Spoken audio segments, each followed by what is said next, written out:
கொண்டிருக்கிறார்கள்.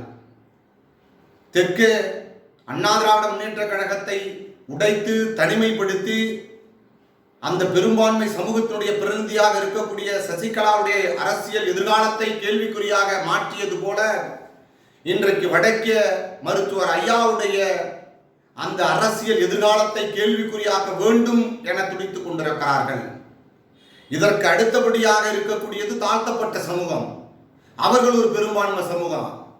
அவர்களையும் இன்றைக்கு ஒடுக்கி 5 சீட்டு தரேன், 6 சீட்டு, 4 சீட்டு தரேன் என்று பேரம் பேசிக் கொண்டிருக்கிறார்கள்.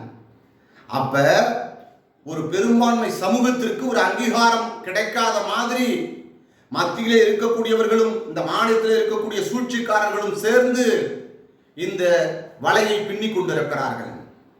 அருள் கூர்ந்து தமிழ் சமூகம் நமக்கான பிரதிநிதி யார் என்பதை கண்டறிய வேண்டிய காலகட்டம் இது. இன்றைக்கு நான் இதை அடுத்த திருத்தமாக சொல்ல கடமைப்பட்டிருக்கிறேன். இன்றைய தினம் அப்படி ஒரு அரசியல் சூழ்நிலை நிலவிக் கொண்டிருக்கிறது. ஏனென்று சொன்னால், ஈழத்திலே புலிகள் அன்றைக்கு களத்திலே நின்று போராடினார்கள் என்று சொன்னால், அந்த ஈழ தமிழர்களுக்காக அந்த பிரதிநிதியாக அவர்கள் களமாடினார்கள். அப்படி இந்த பெரும்பான்மை சமூகத்திற்கு களமாடக்கூடிய தலைவர், சின்ன சின்ன தலைவர்கள் ஒருத்தவங்க 2 பேர் இருக்கலாம், ஆனால் ஒரு பெரும்பான்மை சமூகத்தினுடைய தலைவர் காலம் தந்தவர்களாக, ஒரு 50 ஆண்டு கால வரலாறு பொருந்தியவர்களாக சசிகலா அவர்கள் திகழ்ந்திருக்கிறார். அந்த மக்களுடைய நம்பிக்கை பெற்றவராக இருந்திருக்கிறார். அந்த மக்களுடைய இன்ப துன்பங்களில் கலந்து கொண்டவராக இருந்திருக்கிறார். அந்த சமூகம் ஏற்றம் பெற உழைத்திருக்கிறார். அப்படிப்பட்டவரை அந்த இயக்கத்தை உடைத்து கைப்பற்றி அவரை சிறையிலே தள்ளி இன்றைக்கு அந்த இயக்கத்தில் இருந்து அவரை அப்புறப்படுத்த முயற்சியை இன்றைக்கு மத்திய அரசு எடுத்திருக்கிறது. அதே மாதிரி இன்றைக்கு பெரும்பான்மை சமூகத்துடைய பிரதிநிதியாக இருக்கக்கூடிய வன்னிய பெருமக்களுடைய பிரதிநிதியாக இருக்கக்கூடிய மருத்துவர் ராமதாஸ் அவர்களை இன்றைக்கு அந்த இயக்கத்தை உடைத்து பாட்டாளி மக்கள் கட்சியை பிரித்து அவரிடத்திலிருந்து அந்த கட்சியை பிடுங்க வேண்டும், அந்த சின்னத்தை பிடுங்க வேண்டும். இந்த பிரதிநிதி மிகப்பெரிய சமூகத்தினுடைய போர் வாளாக தலைவராக இன்றைக்கு விளங்கி கொண்டிருக்கிறார்.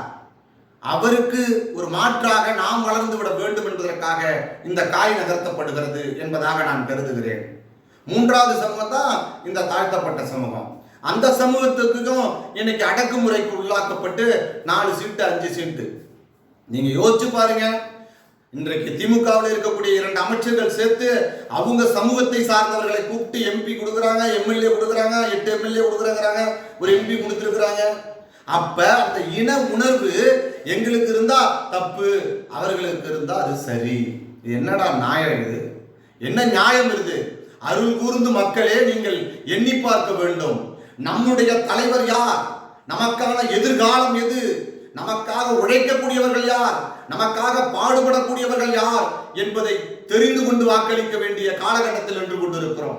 எதிரிகளின் சூழ்ச்சிகளை அவர்கள் பின்னுகிற வலையை அறுத்தறிந்து மருத்துவர் ஐயாவின் கைகளுக்கு நீங்கள் வலு சேர்க்க வேண்டிய காலகட்டம் இது. தியாக தலைவி சின்னம்மாவுடைய கரங்களுக்கு வலிமை சேர்க்கக்கூடிய காலகட்டம் இது. யாருக்கும் எதிரி இருக்கக்கூடாது, துரோகி இருக்கக்கூடாது. எதிரி இருப்பான், நிறைய பேர் எதிரி இருப்பான்னு வச்சுக்கோங்களேன். ஆனால் துரோகம் என்பது நடந்திருக்கிறது.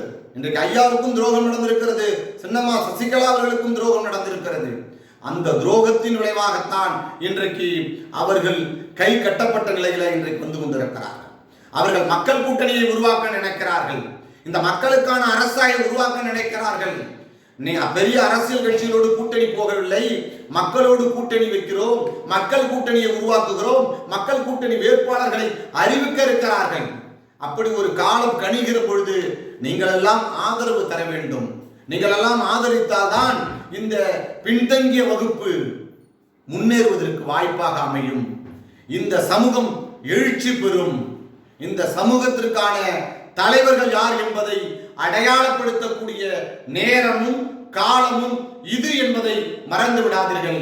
2026 தேவர் சமூகம் பிழைத்துக் கொள்ள வேண்டும், வன்னியர் சமூகம் பிழைத்துக் கொள்ள வேண்டும், தாழ்த்தப்பட்ட சமூகம் பிழைத்துக் கொள்ள வேண்டும் என்று சொன்னால், மிகப்பெரிய சக்தியாக இவர்கள் வளர வேண்டும் என்று சொன்னால், நீங்கள்